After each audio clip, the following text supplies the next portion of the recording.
Chapter 6 Good Financial Management. The two golden rules. If these two rules are delicately followed, most problems caused by financial mismanagement can be avoided. What is it that causes a business to fail? Contrary to popular perception, most businesses that fail have not done on account of inferior quality of products or marketing inefficiency or even labor problems. In fact, the single largest cause of business failure the world over is financial mismanagement. This happened due to a widely held belief that managing finance is the job of a finance department alone. As you know, much of what happens in the finance department is largely accounting related.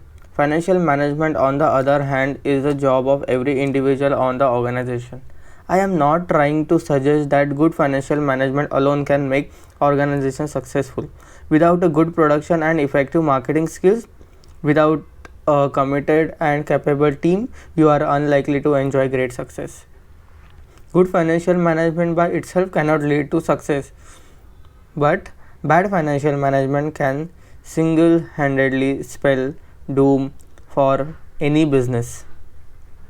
So, what exactly is good finance management? The answer to this question can be very long and include every principle of financial management. But for that, you will have to enroll in a professional finance program.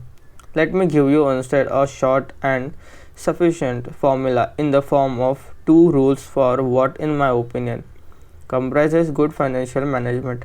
Let's call them the two golden rules of the financial management. Read those rules carefully. Read as if your life depends on them. If you ensure that you never violate either of these rules, I promise you that you will never face most of the problems others do on account of bad financial management. To appreciate the relevance and depth of these rules, you must think like an entrepreneur. So, before you read any further, put on your entrepreneur hat. If you are an employee in an organization, you must be an entrepreneurial employee. If you are an owner, encourage and empower your employees to think like owners. Remember, the best decisions are made when everyone thinks and behaves like an owner. The first rule of good financial management: never invest your money without ensuring that the asset you acquire can generate a return which is at least equal to the cost of your capital.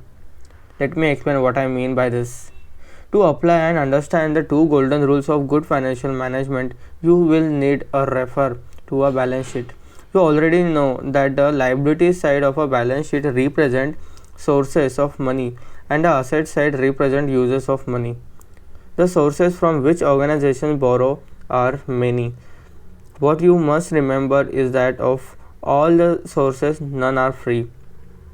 The money that an organization raises comes at a cost. Very often we lose sight of this cost and then pay a price that is far too high. Don't forget, there are no free lunches in this world. And what do organizations do with the resources they raise? They deploy them to purchase assets. These assets are presumably productive assets with an ability to earn. The first golden rule urges you to invest only after ensuring that the returns you can generate are either equal or preferably greater than the corresponding cost of source. What does that application of rule I imply? It implies knowledge on your part about your cost of capital and an ability to project the returns that can be generated through the deployment of your fund.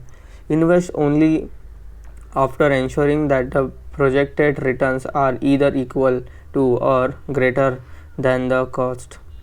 If I ask you to lend me some money and offer to pay you 10% interest, should you say yes or no to this investment opportunity?